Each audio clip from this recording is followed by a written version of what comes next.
Ini orang yang lu cari.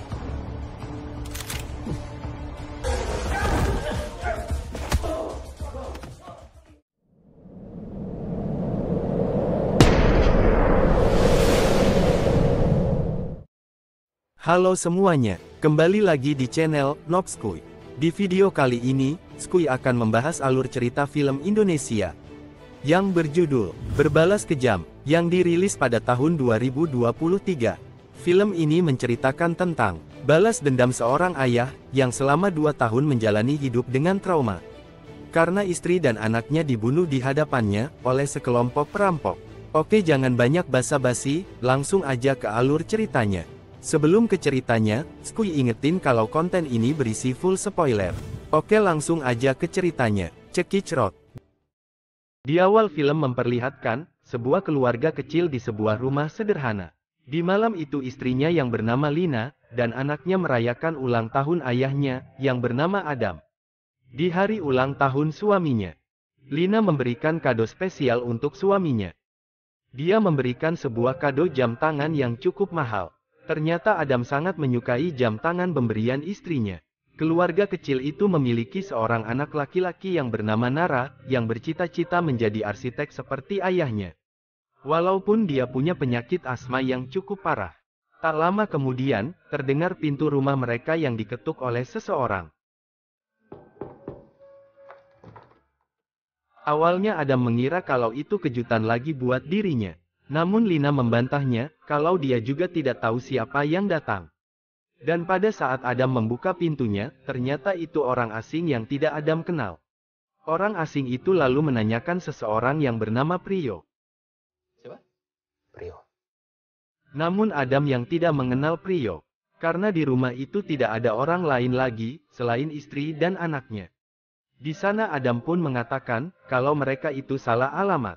Adam pun lalu menutup pintunya kembali. Namun ternyata mereka tiba-tiba malah memaksa menerobos masuk ke dalam rumah. Ketiga orang itu langsung menghajar Adam, hingga Adam pun terjatuh. Dan langsung mengikat kaki dan tangan Adam dengan menggunakan lakban. Ternyata ketiga orang itu adalah komplotan perampok. Masing-masing dari mereka pun langsung membagi tugas. Salah satu dari mereka memasuki kamar untuk menggeledah dan menjarah semua uang beserta barang-barang berharga lainnya.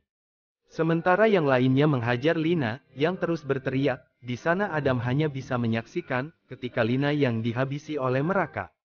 Salah satu dari mereka juga mengamankan Nara, yang bersembunyi di dalam kamar. Nara yang terus berteriak, membuat perampok itu panik, dan langsung membekap mulutnya. Nara yang mempunyai asma tak bisa bertahan lama. Saat si perampok itu membekam mulutnya, tidak disengaja si perampok justru malah membunuhnya. Mereka pun terkejut saat melihat Nara yang sudah tewas karena kejadian ini di luar rencana mereka. Sementara Lina yang masih bisa bangkit, dia pun lalu menikam salah satu perampok itu dengan menggunakan pecahan kaca dan mengenai tepat di salah satu matanya. Dan pada akhirnya, Lina juga tak bisa bertahan lama dan tewas karena luka tusukan di perutnya. Adam yang tak berdaya, hanya bisa menyaksikan istri dan anaknya yang dia cintai sudah tewas di depan matanya. Lalu scene memperlihatkan 2 tahun kemudian, setelah kejadian itu, hidup Adam benar-benar sudah sangat hancur. Adam seperti sudah hilang harapan, karena kehilangan istri dan anaknya. Sehingga Adam masih mengingatnya dengan jelas, dan meninggalkan trauma yang sangat mendalam. Kesedihan dan amarah seperti sudah mendarah daging di dalam tubuh Adam, sulit bagi dia untuk bisa melupakan kejadian itu. Dia masih tinggal di rumah tersebut, tetapi sekarang dia hanya seorang diri di rumah itu. Keadaan rumah itu pun sangat berantakan, karena Adam harus membagi waktunya untuk bekerja dan membersihkan rumah. Seiring berjalannya waktu, Adam perlahan mulai membuka diri, dan kembali masuk bekerja. Namun akibat insiden itu, Adam tidak bisa fokus dalam pekerjaannya, walaupun sudah 2 tahun berlalu, yang pada akhirnya menyebabkan kualitas kerjanya pun sangat menurun. Rekan kerja Adam sekaligus bosnya yang bernama Kian, meminta Adam untuk cuti sementara waktu, karena Kian mengetahui kondisi keadaan Adam saat ini. Dia juga tidak mungkin memaksakan Adam untuk terus bekerja. Kian lalu memberikan sebuah kartu nama, untuk Adam menemui dokter psikiater. Kian mengatakan kalau Adam harus menemuinya, walaupun Adam sebelumnya sudah pernah mendatangi berbagai macam dokter psikiater. Tapi untuk dokter yang satu ini, Kian yakin dokter itu bisa membantu Adam. Lo bikin janji sama dia beberapa sesi aja. Gak ada salahnya lo coba. Ketika di perjalanan pulang, terlihat 3 orang mencurigakan, yang sepertinya sedang mencari seseorang. Adam pun dengan cepat mengunci pintu dan jendela mobilnya. Di keesokan harinya, Adam pun menghubungi sang psikiater itu, dan membuat janji untuk bertemu hari ini. Singkat cerita, Adam pun menemui dokter psikiater yang bernama Amanda. Setiap ada pasien yang sesi konsultasi, Amanda pun merekam semua pembicaraannya, sehingga dia bisa melihat progresnya. Ternyata sebelumnya, Kian sudah menceritakan tentang kejadian yang menimpa Adam.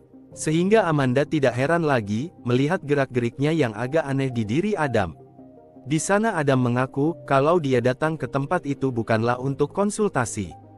Tetapi dia hanya untuk memenuhi syarat dari Kian, agar dia bisa kembali bekerja. Namun walaupun Amanda sudah mengetahui ceritanya dari Kian tentang Adam, dia pun tetap harus mendengarkan secara langsung dari mulut Adam.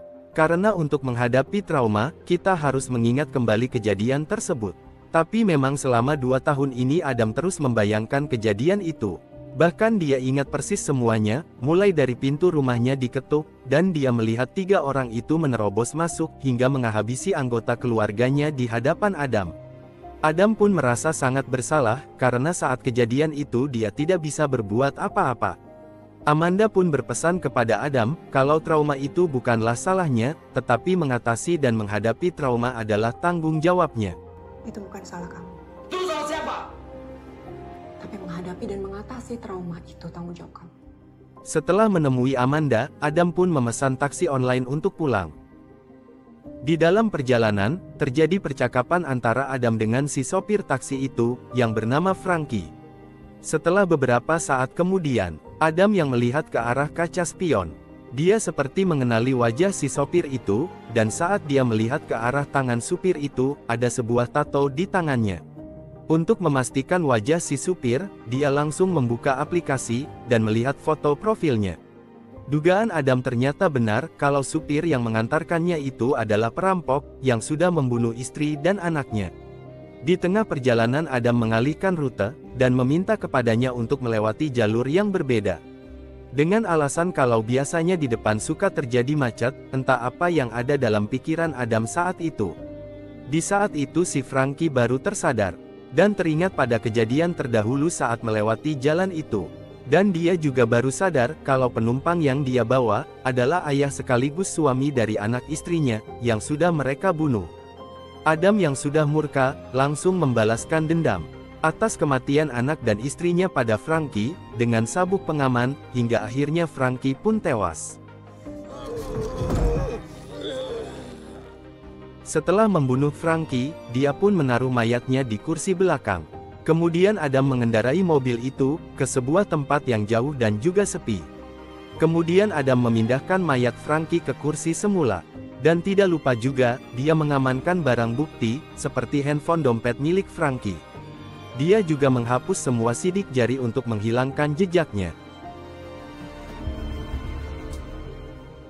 Setelah dirasa cukup aman, Adam pun meninggalkan Frankie dan kembali ke rumahnya. Di pagi harinya, Adam terbangun karena Kian menelpon dan menanyakan kabarnya. Saat itu ponsel Frankie berbunyi, di mana pesan itu adalah pesan dari salah satu teman perampoknya, yang bernama Gian, yang berisi ajakan untuk bertemu. Lalu Adam memeriksa handphone si Frankie. Di handphone itu Adam bisa dengan mudah menemukan komplotan para perampok lainnya. Kemudian Adam membeli beberapa perkakas untuk memperbaiki barang-barang di rumahnya. Adam juga pergi ke supermarket untuk belanja bulanan. Tanpa tidak disengaja, dia bertemu lagi dengan Amanda.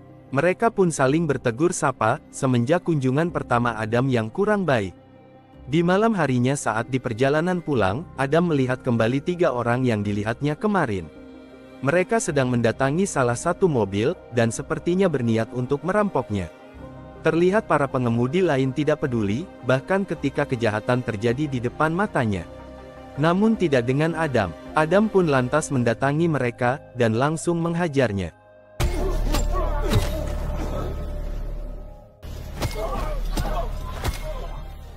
Sesampainya di rumah, Adam mencari tahu keberadaan teman Frankie tersebut di handphonenya. Dan dia berhasil mendapatkan lokasinya, setelah melihat alamat di dalam foto itu. Keesokan harinya, Adam pun langsung mendatangi tempat tersebut. Di sana dia terlihat sedang mengintai seseorang, yaitu Gian, teman Frankie, secara diam-diam. Sepertinya Gian kini sudah tobat, tapi dia masih menyimpan sisa kejahatannya, yaitu jam tangan pemberian Lina yang dia rampok. Selesai sholat, Gian menyapa Adam, tetapi di sini sepertinya dia sudah lupa siapa orang yang sedang ada di hadapannya. Ternyata sekarang Gian punya bengkel sendiri, dan di sini Adam berpura-pura memperbaiki mobilnya. Adam di sana sempat berniat membunuhnya, tetapi sepertinya keadaan masih belum mendukung. Selagi menunggu mobilnya diperbaiki, Adam kemudian dipersilahkan untuk menunggu di ruangan, sampai mobil Adam selesai diperbaiki.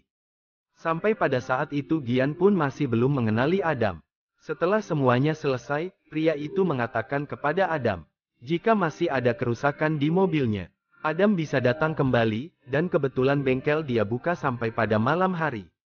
Mendengar hal itu, Adam pun seperti diberi jalan, untuk melancarkan rencananya untuk membunuh si pria itu. Di sisi lain, dua orang anak kecil menemukan mayat Frankie, yang sudah membusuk.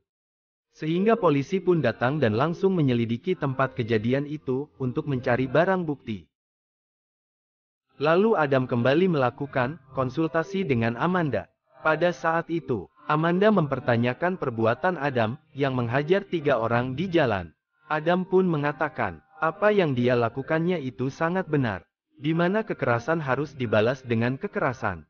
Ternyata semenjak pembantaian keluarganya, yang dirasakan Adam hanyalah rasa dendam. Lalu di sana Amanda mengatakan, kalau balas dendam bukanlah solusi yang baik. Tetapi tentu saja Amanda mudah berkata seperti itu, karena dia tidak mengalami apa yang Adam alami, yaitu dendam dari seorang suami, sekaligus ayah yang melihat anak dan istrinya dibunuh di depan matanya. Sementara Adam sendiri tidak bisa berbuat apa-apa untuk menyelamatkan keluarganya. Sementara itu berita tentang penemuan mayat Frankie kini mulai viral, tetapi sampai sekarang polisi belum menemukan petunjuk apapun, karena tidak adanya saksi ataupun barang bukti. Ternyata Frankie merupakan DPO polisi, yang sudah bolak-balik keluar masuk penjara. Dengan berbagai macam kasus yang berbeda, seperti narkoba, perampokan dan lain-lain. Tapi di tahun ini, Frankie tidak terlibat kasus apapun, karena dia bekerja sebagai sopir taksi online. Lalu polisi pun mulai menyelidiki melalui pekerjaannya tersebut, dan melihat riwayat penumpang terakhirnya. Kembali ke Amanda, yang meminta Adam menceritakan tentang keluarganya. Seperti momen bahagia ketika mereka bersama. Adam pun mulai bercerita tentang Lina dan Nara. Nara adalah anak pertama Adam yang berusia 8 tahun, tepat pada hari ini adalah hari ulang tahunnya yang ke-10. Hari ini ulang tahun ke-10. Sedangkan Lina adalah orang yang bisa membuat Adam ketergantungan luar biasa padanya. Bahkan semenjak mereka meninggal, Adam sampai tidak tahu lagi tujuan hidupnya. Seakan-akan hidupnya tidak berarti lagi.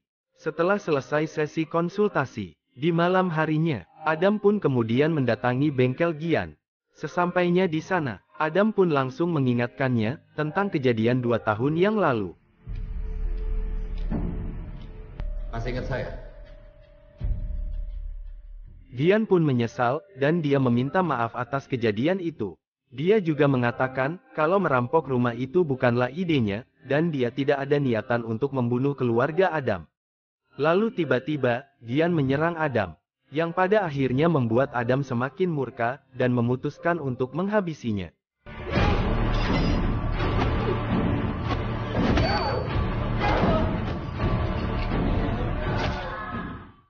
Sebelum membunuhnya, Adam mengikat Gian, dan menyiksanya terlebih dahulu. Di sana Adam mengambil kembali jam tangan pemberian istrinya. Setelah itu Adam pun langsung membunuh Gian, dengan cara memaksanya untuk menghirup karbon dioksida dari asap knalpot.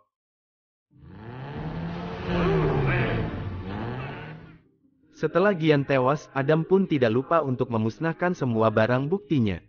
Di pagi harinya, kematian Gian pun dengan cepat diketahui oleh polisi. Dan polisi langsung melakukan investigasi di tempat itu. Dari dalam mobil polisi pun menemukan barang bukti berupa handphone, dan di dalam handphone itu polisi melihat foto Gian dan juga Frankie. Dari sini polisi langsung mengetahui, kalau kematian Frankie dan Gian pasti berhubungan. Setelah Adam berhasil membalas dendam kepada dua pelaku perampokan, Adam pun kembali menemui Kian. Di sana Adam memohon pada Kian agar bisa bekerja kembali di perusahaannya. Karena sekarang Adam bisa bekerja dengan fokus. Mungkin sedikit beban pikirannya hilang, setelah dendamnya terbalaskan. Di malam harinya, Adam tiba-tiba menemui Amanda, tetapi kali ini bukan untuk konsultasi. Tetapi Adam hanya meminta maaf kepada Amanda, jika dia pernah kasar saat konsultasi. Adam juga mengatakan, dia tidak ingin terus dihantui oleh masa lalunya, dan pelan-pelan ingin melupakan semua itu. Di sana Amanda juga bercerita kepada Adam, ternyata sebenarnya Amanda juga punya trauma masa lalu. Di mana pada saat umurnya 13 tahun, kedua orang tuanya meninggal akibat kecelakaan, sementara Amanda yang berada di mobil itu berhasil selamat. Sejak saat itulah dia dirawat oleh abangnya. Kemudian Adam mengajak Amanda makan bareng. Sekarang hubungan mereka pun bukan lagi dokter dan pasien, tetapi mungkin lebih dari itu. Kamu udah bukan pasienku lagi. Oke. Setelah itu Adam pun mengajak Amanda untuk ke rumahnya, namun di rumah Adam mereka pun langsung bercocok tanam. Keesokan harinya mereka pun terbangun, dan harus berpisah. Karena Amanda ada janji dengan pasiennya, begitupun Adam yang harus segera ke kantor. Tetapi saat Adam keluar, ternyata di depan rumahnya sudah menunggu dua orang polisi. Di sana Adam pun langsung diinterogasi. Polisi itu menjelaskan bahwa sebelum kematian Frankie, rumah Adam adalah lokasi terakhir di riwayat GPS-nya. Tetapi di sana Adam tidak mengakuinya, dan mengatakan bahwa dia tidak mengenal Frankie. Enggak, saya nggak kenal. Di sana polisi juga menemukan bekas HP yang terbakar dan juga isolasi, yang mirip seperti yang ditemukan polisi pada mayat Gian. Tentu saja Adam masih tetap berkelit, dan berkata tidak mengenal orang yang dimaksud, namun polisi itu tidak langsung menangkap Adam. Dia hanya memperhatikan reaksinya, lalu kemudian polisi itu meninggalkan kartu namanya. Sebelum pergi polisi juga memeriksa mobil Adam, dan menemukan kartu bengkel Gian di dalamnya. Mobil seperti ini asal dibawa ke bengkel yang ngerti dia. Adam yang merasa dirinya sudah dicurigai polisi, di malam harinya, dia langsung membersihkan sisa-sisa barang bukti, yang berkaitan dengan pembunuhan tersebut. Di keesokan harinya, Adam datang ke rumah Amanda. Saat itu Adam dibuat kaget, ketika melihat abang Amanda yang ternyata perampok, yang ditusuk matanya oleh Lina masih hidup. Pria itu bernama Carney. Dan lagi-lagi dia tidak mengenali Adam. Ternyata semenjak orang tuanya Amanda meninggal, Amanda dirawat oleh Carney. Mereka berdua pun sangat akrab, karena mereka sudah lama tak bertemu, karena Carney baru saja keluar dari penjara. Di mana kasusnya adalah perampokan. Walaupun dia tak mau disebut sebagai perampok, dia pun berkata kalau dia dituduh sebagai perampok lalu dipenjara. Sebelumnya Amanda sudah cerita tentang Adam kepadanya. Sehingga pada saat itu dia bertanya penyebab kematian istrinya kepada Adam. Adam pun berbohong dan mengatakan kalau istrinya meninggal karena sakit. Di sana Adam yang sudah tak tahan dengan abangnya Amanda, tiba-tiba dia pergi dari sana dan mengatakan kalau dia ada meeting sama orang. Ya, Nggak mau dihabisin dulu. enggak, enggak. Singkat cerita, setelah itu polisi menemui Amanda. Di mana polisi itu menanyakan tentang salah satu pasien Amanda, yang tak lain adalah Adam. Karena polisi mencurigai Adam, dan ada hubungannya dengan dua kasus pembunuhan yang terjadi baru-baru ini. Polisi juga menyimpulkan, kalau pembunuhan ini terjadi karena ada dendam, kepada perampok yang pembunuh anak dan istrinya 2 tahun lalu. Namun di sana Amanda tidak memberikan informasi sedikit pun, karena akan melanggar kode etik profesinya. Saya juga nggak bisa buka ke siapa-siapa karena itu melanggar kode etik. Di sisi lain, Adam yang sudah tahu ada seorang pelaku yang tersisa. Kini Adam berencana untuk menyelesaikan misi balas dendamnya. Sementara itu Amanda mulai khawatir, dan timbul rasa curiga, apalagi kini Adam tidak bisa dihubungi. Amanda pun mulai mencari tahu kebenarannya, lewat rekaman suara setiap sesi konsultasi Adam kepadanya, dan mengambil poin-poin dari tiap perkataan Adam. Hingga pada akhirnya Amanda sadar, kalau pelaku ketiga sekaligus orang terakhir. Yang menjadi target balas dendam Adam adalah abangnya sendiri. Di sana Amanda pun langsung mencari keberadaan Adam ke rumahnya. Sementara itu, Adam yang sudah berada di depan rumah Amanda, untuk menghabisi abangnya Amanda. Ternyata di sana Carney sudah menunggu kedatangannya. Sebenarnya dari awal pertemuan dengan Adam, Carney sudah mengingat, kalau Adam adalah korbannya yang pernah dia rampok. Tetapi di sana Carney mengaku, kalau sekarang hidupnya sudah berubah. Namun Adam juga mengatakan, kalau sekarang dia juga sudah berubah, di mana sekarang tujuan hidupnya adalah untuk balas dendam kepada orang yang telah menghabisi nyawa istri dan anaknya. Mau ketemu sama orang yang bunuh istri dan Lalu Carney kemudian mencukur rambutnya, agar dia terlihat persis seperti pertama bertemu dengan Adam. Sementara Adam sudah siap membunuh Carney, tetapi Carney sama sekali tidak takut. Malah dia menasehati Adam dengan berkata, kalau Adam balas dendam dan membunuhnya, maka itu seperti menggali dua lubang yang sama. Yang satu buatnya, dan yang satu lagi buat Adam. Lalu Adam pun tidak peduli, dan langsung menyerang.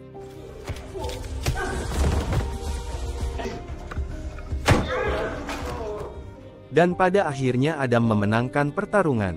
Lalu Adam mengikat Carney, persis seperti yang dilakukannya dulu kepadanya. Lalu saat ingin menghabisi Carney, tiba-tiba datang bayangan anak dan istrinya, mereka pun berkali-kali memohon, agar Adam tidak membunuhnya. jangan terjadi apa-apa. Tolong jangan. Di saat yang bersamaan, Amanda juga tiba di sana, dan langsung mengatakan, kalau Adam membunuhnya, maka dia tidak ada bedanya dengan mereka, yang telah membantai keluarganya. Jika Adam tetap membunuhnya, Adam tidak akan bisa menghidupkan kembali anak dan istrinya. Dan pada akhirnya Adam pun sadar, kalau balas dendam itu adalah perbuatan yang salah.